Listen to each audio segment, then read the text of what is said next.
Je n'avais pas imaginé à quel point cette horrible rencontre avec une petite fille habillée en pyjama au milieu de la route, la nuit, allait changer ma vie. Je pensais que le schéma de ma vie était gravé dans la pierre, que je savais déjà ce qui m'attendait.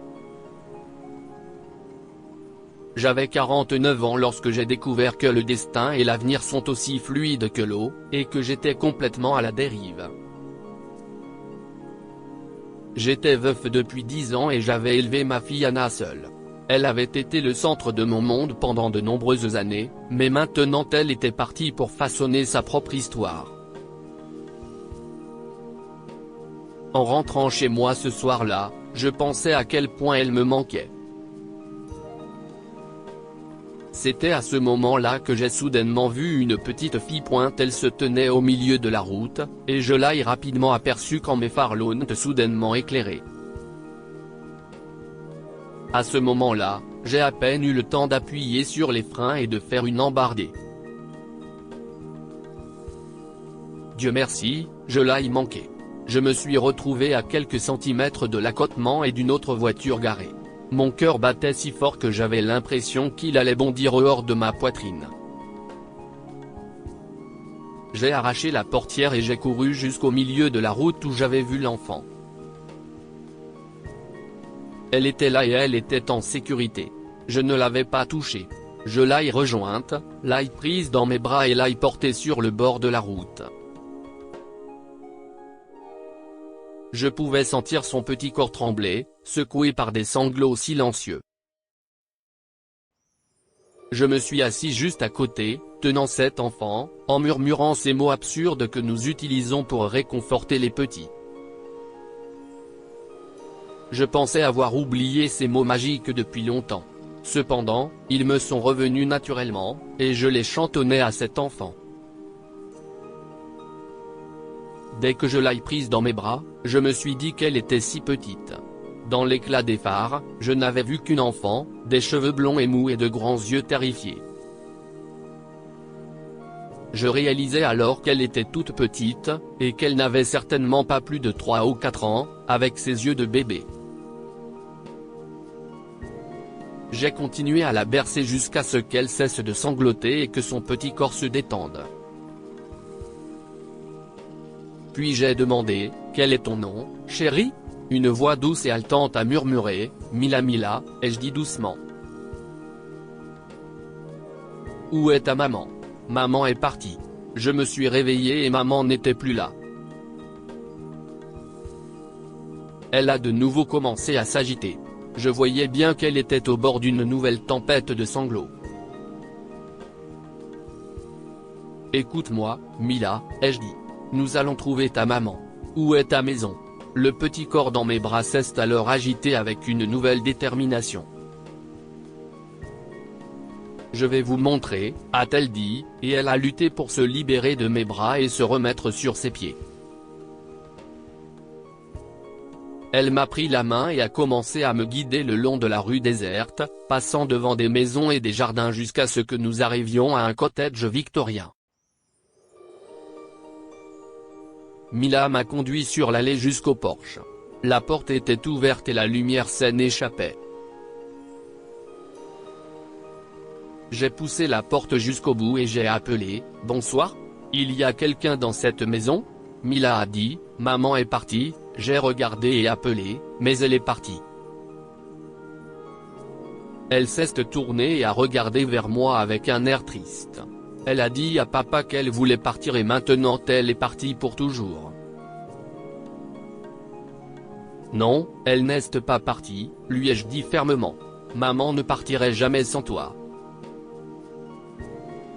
À ces mots, son petit visage pincé a pris un air d'espoir. Peut-être que maman a dû aller quelque part en vitesse. Mila a levé les yeux vers moi et sa petite bouche a essayé de sourire. Peut-être. Je pense que tu as besoin de retourner dans ton lit et de dormir, ai-je dit. Où est ta chambre ? Mila m'a conduit à l'étage dans une chambre peinte en rose et pleine de tous les signes d'un enfant bien-aimé. Mets-toi au lit, ai-je dit. J'attendrai ta maman en bas. Non. Elle a pleurniché. Je t'en prie, ne me laisse pas seule. Je ne le ferai pas, ai-je dit doucement, et je me suis assise sur la chaise à côté de son lit et lui ai tenu la main jusqu'à ce qu'elle s'endorme. J'ai dû m'endormir à mon tour, car je me suis réveillé au son de voix fortes et de vaisselle cassée, avec un torticolis douloureux dans le cou. J'ai immédiatement vérifié l'état de Mila. Elle dormait profondément, Dieu merci. J'ai alors déduit que l'altercation en bas n'était pas assez grave pour réveiller l'enfant. J'ai descendu les escaliers, me demandant comment ces personnes allaient réagir à ma présence dans la maison, et à la nouvelle que j'avais dormi dans la chambre de leur enfant. En bas des escaliers, je les ai vus. Une femme et un homme se tenaient là. Le bruit de casse provient manifestement d'une bouteille de bière qui avait été lancée contre le mur. « Tu l'as laissé seul ?» a crié la femme. « Pour acheter de la bière ?» Si est alors que j'ai fait un pas en avant. « Excusez-moi, je suis Kirk Foster.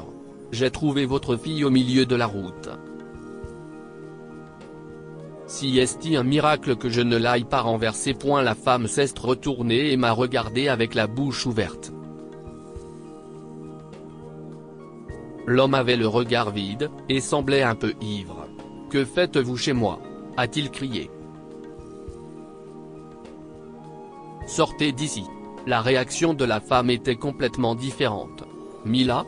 a-t-elle halté. La femme m'a poussé pour courir à l'étage, pour voir comment allait la petite. L'homme, quant à lui, a fait un pas menaçant vers moi. « Sortez », a-t-il dit. « Vous voulez me créer des problèmes ? Je vais vous réduire en bouillie. » Mais la femme est revenue, pâle, mais calme. « Tu l'as laissée seule, et elle a failli se faire écraser. J'ai failli la perdre. » Tu l'as laissée seule pour aller chercher de la bière, espèce d'ivrogne. Je voyais qu'une dispute entre les deux se préparait, alors je me suis faufilé jusqu'à la porte afin de m'enfuir. Je suis monté dans ma voiture et je suis parti. J'ai juste eu le temps de prendre une douche et de me changer, avant d'aller à mon premier rendez-vous. Ce soir-là, en rentrant chez moi, j'ai repensé à l'enfant. Je suis alors délibérément passé devant la maison. Les lumières étaient allumées, et Mila et sa mère étaient debout sur le trottoir. La femme se débattait avec une lourde valise. Je me suis arrêté immédiatement et je suis sorti. « Hey » ai-je dit. « Vous allez bien ?» La femme a levé les yeux vers moi, surprise. « Oh, vous êtes l'homme qui a sauvé Mila. Elle m'a dit que vous l'aviez bordée et que vous étiez resté avec elle. » Merci. Si est bon, c'était le moins que je pouvais faire, lui ai-je dit. Qu'est ce qui se passe, si je peux me permettre ? Mon mari nous a mis dehors. Mais en réalité, je pense que si est une bonne chose, a dit la femme. Je vais nous enregistrer dans un motel pour la nuit. S'il vous plaît, lui ai-je dit impulsivement. Venez chez moi. J'ai une grande maison vide. Vous et Mila pouvez rester jusqu'à ce que vous trouviez un nouvel endroit. Je ne suis jamais à la maison, alors vous aurez votre intimité. Vous le pensez vraiment ? Je pouvais voir d'où Mila tenait ses grands yeux. J'ai hoché la tête et la femme m'a souri. Je suis Megan Torrell. Salut Megan, ai-je dit. Moi, si est Kirk. J'ai pris la valise et les sacs de Megan et les ai mis dans le coffre. Ensuite, je les ai conduits chez moi. J'ai installé Megan dans la chambre d'Amis et Mila dans l'ancienne chambre de ma fille.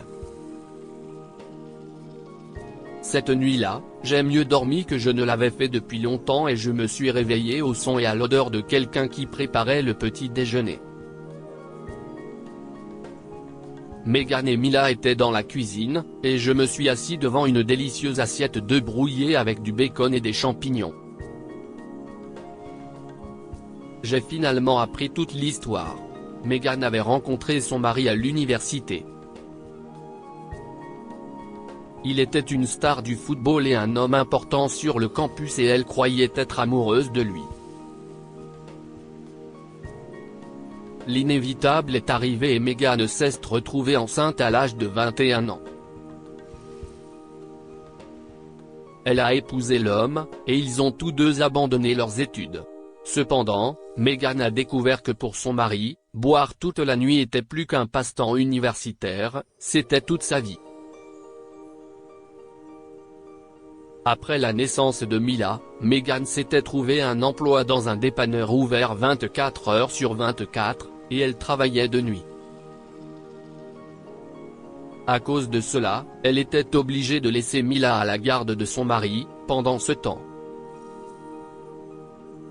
Malheureusement, l'homme était loin d'être fiable et s'éclipsait souvent pour acheter des cigarettes et la bière. Meghan découvrait souvent qu'il avait laissé la petite seule le lendemain, lorsqu'elle le trouvait ivre mort sur le canapé avec une bouteille à la main, alors qu'elle s'était assurée la veille qu'il n'y avait pas d'alcool dans la maison. La nuit dernière avait conduit à la plus grande dispute jamais vue entre le couple, et l'ancien héros du football universitaire avait mis sa femme et sa fille à la porte dans une rage d'ivrogne.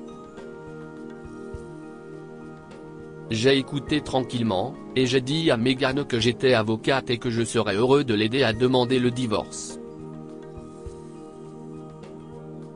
Il s'est avéré que la maison était celle de Meghan.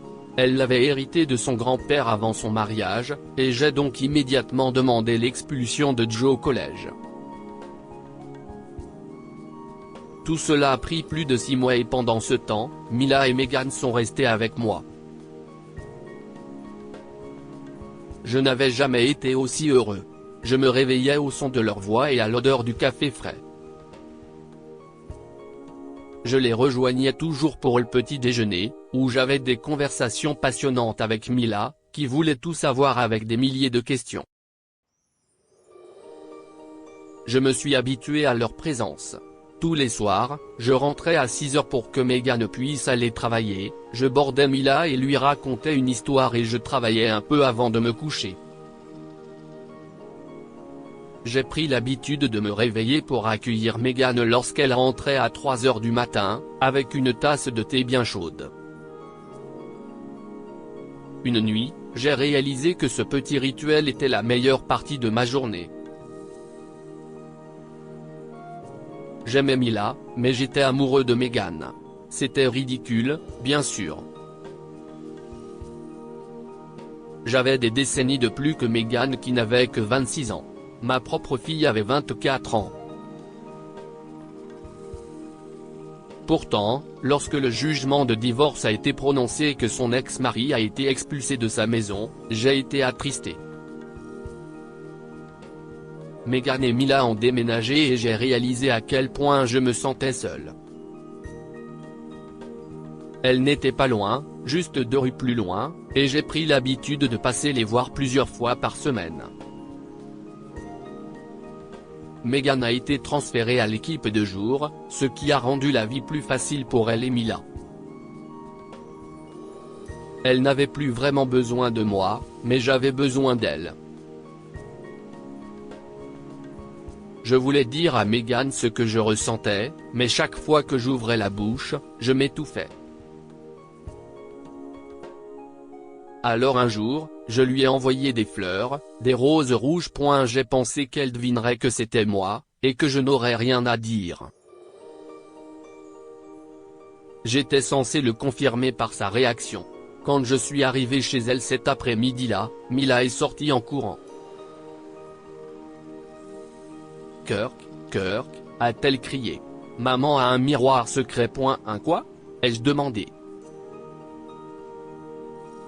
Elle était si excitée que ses yeux brillaient. Un miroir secret a envoyé des roses rouges à maman, plein de roses, a-t-elle expliqué. Mais maman a dit qu'elle n'était pas intéressée parce que Mila. Meghan a crié. Qu'est-ce ce que tu racontes? Je disais juste à Kirk que tu ne veux pas d'un miroir secret, a-t-elle expliqué à sa mère. Meghan a secoué la tête et a expliqué. Quelqu'un m'a envoyé des roses. Honnêtement, je préfère les fleurs sauvages. Oh vraiment, ai-je dit. Je pensais que les femmes aimaient les roses. Le romantisme et tout ça. Meghan a secoué la tête. Pas moi. Mais oubliez les roses. Entre donc. J'ai fait ton thé préféré. Le lendemain était un samedi, alors je me suis levé à l'aube et je suis sorti pour cueillir un énorme bouquet de fleurs sauvages. Je me suis garé en bas de la rue de la maison de Meghan. J'avais pour intention de me faufiler et les laisser sur le porche et elle n'aurait jamais su que c'était moi. Je venais de déposer les fleurs sur le paillasson de la porte d'entrée, quand j'ai eu la peur de ma vie. Une voix a crié, « Maman !» Kirk est là. La porte s'est ouverte et je me suis retrouvé à genoux devant Meghan, serrant les fleurs sauvages. Ce n'était pas tout à fait ce que j'avais prévu. Kirk. Meghan s'est exclamé. Que diable! Je me suis agenouillé et j'ai levé les yeux vers elle. Ma bouche était ouverte, mais rien ne sortait, alors je lui ai juste tendu les fleurs. Mila me fixait. Kirk est drôle, a-t-elle dit à sa mère. Sa bouche s'ouvre et se ferme, mais aucun bruit ne sort. Si est-il bon, Mila, a dit Meghan. Je sais ce qu'il veut dire. Et puis elle s'est penchée, a pris les fleurs, et m'a embrassé. Si est-il bon Kirk, a-t-elle dit, je t'aime aussi. Bref, je n'aille pas tarder à demander à Meghan de m'épouser et de revenir vivre avec moi. Ma seule inquiétude était ma fille. Je ne savais pas ce qu'elle penserait d'une belle-mère de seulement 2 ans son aînée, mais elle m'a surpris. Papa, tout ce qui compte, si est ton bonheur, a-t-elle dit. Je ne me permettrai jamais de le gâcher. Parce que je t'aime. Ma fille et Meghan sont devenues amies, et elle est immédiatement tombée amoureuse de Mila. Après notre mariage, j'ai adopté Mila, et ma fille était ravie. Sa joie était encore plus grande quand nous lui avons annoncé qu'elle aurait une autre sœur 2 ans plus tard. Que pouvons-nous apprendre de cette histoire? Plus nous donnons, plus notre vie s'enrichit. La gentillesse de Kirk envers Mila et Meghan lui a apporté une nouvelle vie beaucoup plus heureuse. Les différences d'âge n'ont pas d'importance lorsque les cœurs se connectent. Kirk avait peur que Meghan ne puisse pas l'aimer parce qu'il était beaucoup plus âgé, mais il avait tort. Lire aussi, une mère célibataire va voir son bébé un matin et est surprise de constater que sa couche a déjà été changée. Abonnez-vous à Mon Mama sur Google News.